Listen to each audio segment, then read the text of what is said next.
मैंने फैसला कर लिया है, जो भी हो मैं उसके साथ विवाह करूंगा। पिता के सामने न सही, गोपाल ने ऐसा कह तो दिया। वह घर के उत्तरी तरफ वाले आंगन में खड़ा था।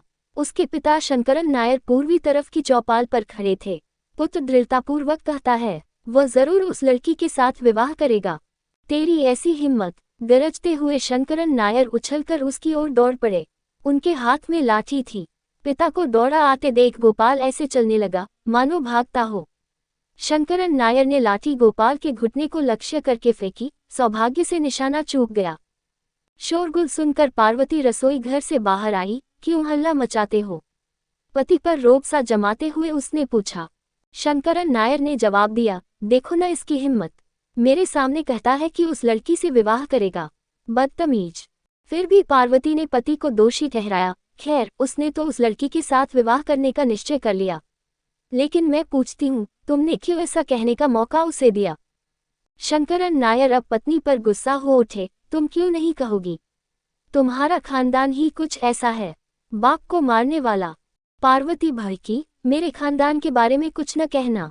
हमारी परंपरा में बाप को मारने वाला कोई पैदा नहीं हुआ। तो तुम कहती हो कि हमारी परंपरा में पैदा हुआ था। मैंने थोड़े ही ऐसा कहा। झगड़ा तूल न पकड़े, इस ख्याल से पार्वती भीतर चली गई। मारे गुस्से के शंकरन नायर कुछ बड़बड़ा रहे थे। रसोई घर में पार्वती भी कुछ झुंझुना रही थी। घर से निकल जाने पर गोपाल गया सीधी गौरी के घर। वह मानो एक कलाकार थी।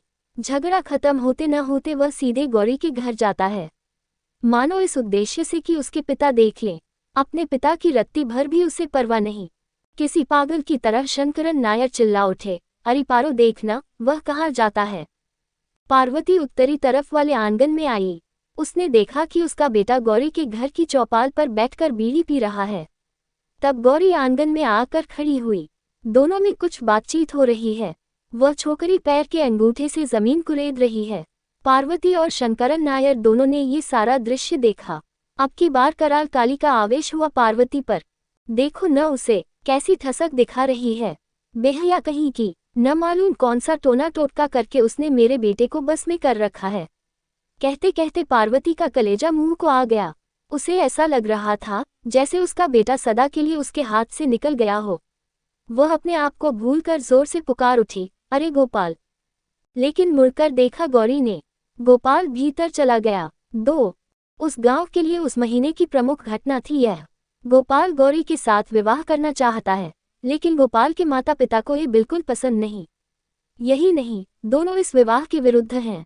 1-2 मध्यस्थ आए। उन लोगों ने समझाया कि लड़की नेक है, पड़ोस का संबंध होने से लाभ होगा। पुपुली घर अम्मुआ आई। उसने पार्वती को समझाया, पार्वती सुनो न मेरी बात। लड़की नेक है, पड़ोस का संबंध है। समझो कि तुम बीमार पड़ी, कौन है तुम्हें कांजी या कॉफी बनाकर देने वाला है? ये लड़की लगन से तुम्हारी सेवा करेगी। मेरी बात मानो, इस संबंध में तुम्हारा भला है। धत! पार्वती ने ऐसा दुत्कारा कि अम्मुआ के कान फट गए। पार्वती को ऐसी गाली नहीं देनी चाहिए थी। अम्मुआ को क्रोध और अपमान हुआ। दोनों में मनमुटाव हो गया। दूसरा मध्यस्थ कंडतिल रामन नायर था। उसने जरा सूझबूझ से काम लिया। रामन नायर ने शंकरन नायर से कहा, जो भी हो, गोपाल उस लड़की के साथ विवाह करेगा ही। चूंकि उसने फैसला कर लिया है, इसलिए भला ये होगा कि हम सब मिलकर उनका विवाह करें। कम से कम दुनिया वालों को दिखाने ही चूल्हे में जाएं तुम्हारे दुनिया वाले। हमारी सहमति से यह विवाह नहीं होगा। आखिर वह लड़की है कौन? जानते नहीं हो कि कोंचुकुंज मेरा दुश्मन है। दुश्मन के भाई की बेटी मेरे घर की बहू बने। वाह रे! एक और मध्यस्थता जो आई, जरा गौरवपूर्ण थी। मध्यस्थ केशव पिल्लई थे। माता पिता का ये दावा करना स्वाभाविक है कि संतान के लिए उन्होंने बहुत कुछ झेला है। शंकरन नायर ने कहा, इस लड़के के लिए हमने क्या नहीं सहा। लेकिन वही लड़का आज मुझे देखकर निस्संकोच कहता है कि वह उस लड़की के साथ विवाह जरूर करेगा। ऐसी हिम्मत! बेचारे शंकरन नायर रो पड़े। केशव पिल्लई ने कहा, ऐसा कहना नहीं चाहिए था। फिर भी लाचार होकर उसने ऐसा कहा था।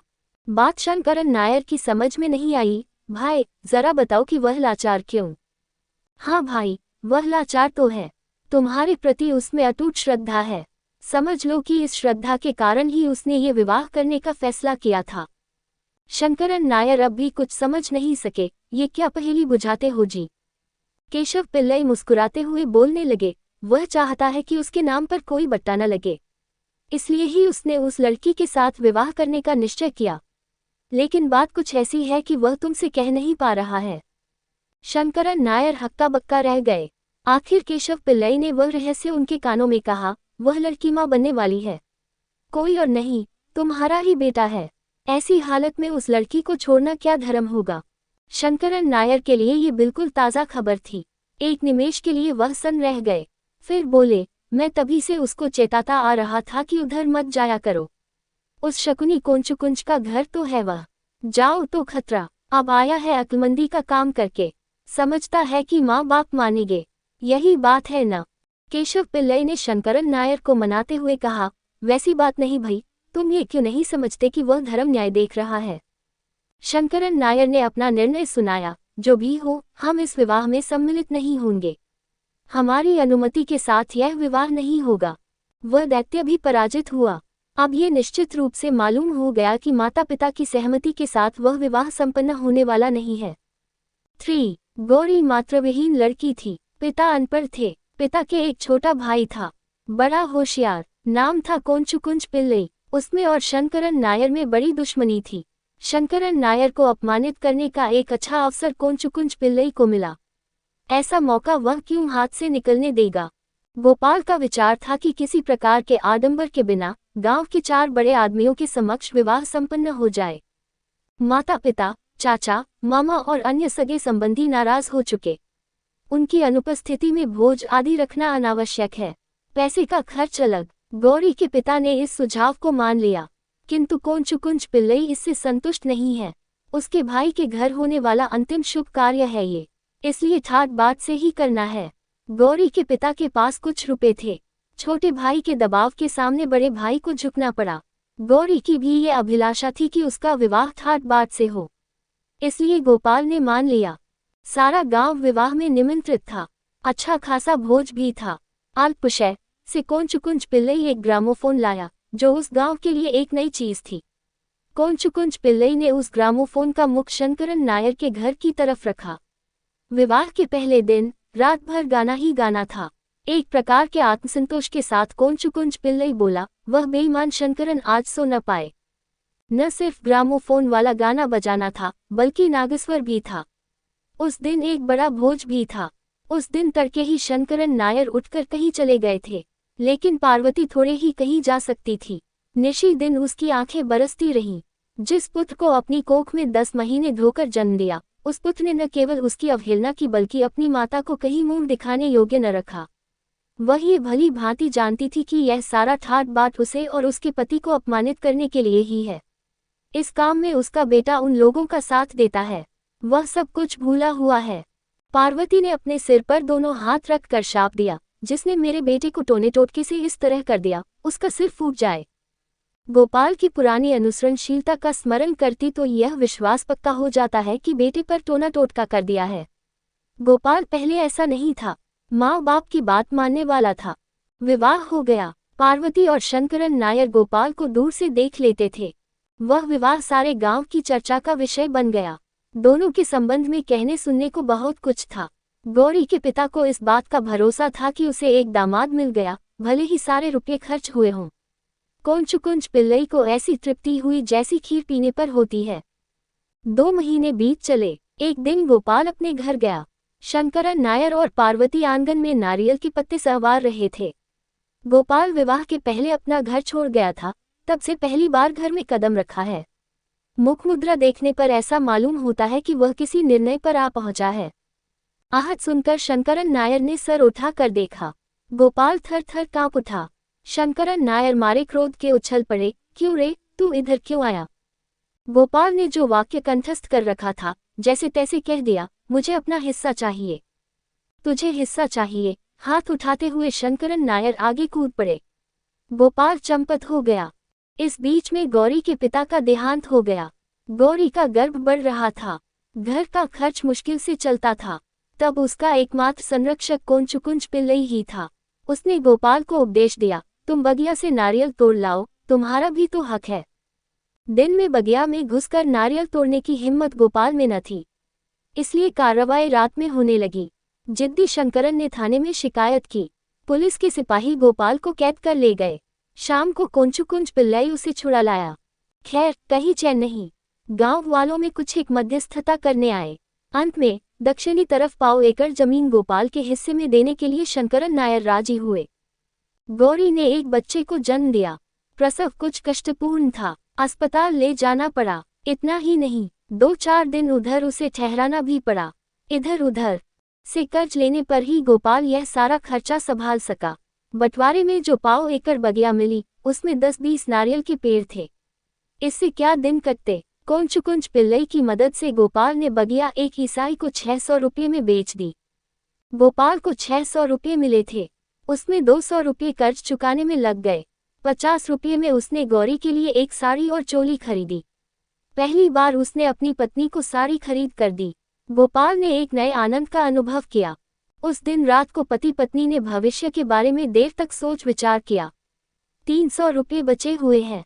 गौरी को एक युक्ति सूझी, क्यों न हम एक व्यापार शुरू करें। गोपाल को यह सुझाव पसंद आया। 4 एक दिन की बात है। पार्वती अपनी एक दूसरी बगिया में घास निरा रही थी। सिर उठाकर देखा तो एक लड़की गोद में एक बच्चे को लिए खड़ी थी। पार्वती को यह समझने में देर न लगी कि वह बच्चा किसका है। पार्वती ने उस लड़की को अपने पास बुलाया, बिटिया मुन्ने को इधर लाओ न। वह लड़की पार्वती के पास आई। हाथ बढ़ाने के पहले ही मुन्ना पार्वती की तरफ उछल पड़ा। अगर पार्वती नहीं पकड़ती तो मुन्ना नीचे गिरा होता। ऊधम मचाता, चीखता चिल्लाता अपनी दादी से हिल मिल गया। उस दिन रात को भोजन के बाद जब शंकरन नायर पान खा रहे थे, उसे एक उपयुक्त अवसर जानकर जरा संकोच के साथ पार्वती बोली, सुनिए तो, आज एक खास बात हुई है।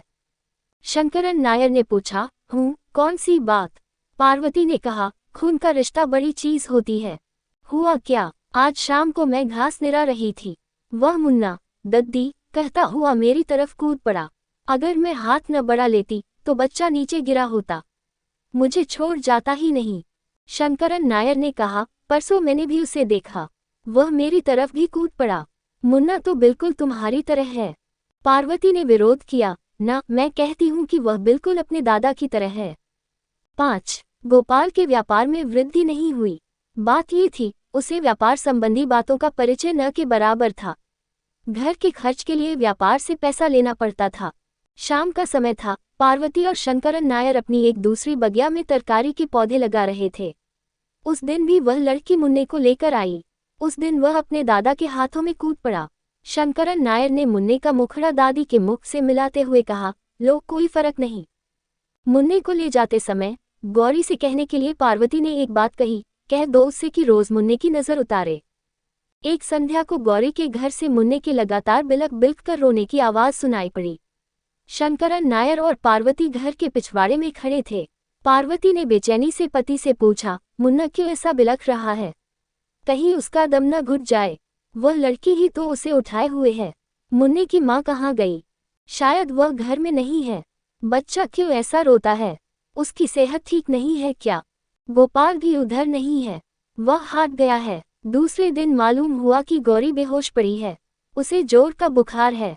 3 या 4 बार डॉक्टर बुला लाए गए, लेकिन बुखार जरा भी कम नहीं हुआ। शंकरन नायर और पार्वती ने मुन्ने को घर बुलवा लिया। उस लड़की ने ही मुन्ने को ला कर दिया। 5वें दिन गौरी ने आंखें खोली। गोपाल की छाती ठंडी हुई। गौरी ने पूछा, मेरा मुन्ना कहाँ है? वह अपने दादा और दादी के साथ है। गौरी का मुख चमक उठा, उसकी आंखें बंद हुईं। वे आंखें फिर कभी नहीं खुली। शंकरन नायर और पार्वती आंगन में बैठे थे। मुन्ना अपने दादा को 4 पैरों पर खड़ा होने पर मजबूर कर रहा था। उसके बाद वह हाथी पर चढ़ेगा। शंकरन नायर 4 पैरों पर खड़े हुए। मुन्ना दादा की पीठ पर चढ़ बैठा। उस समय गोपाल उधर आ पहुंचा।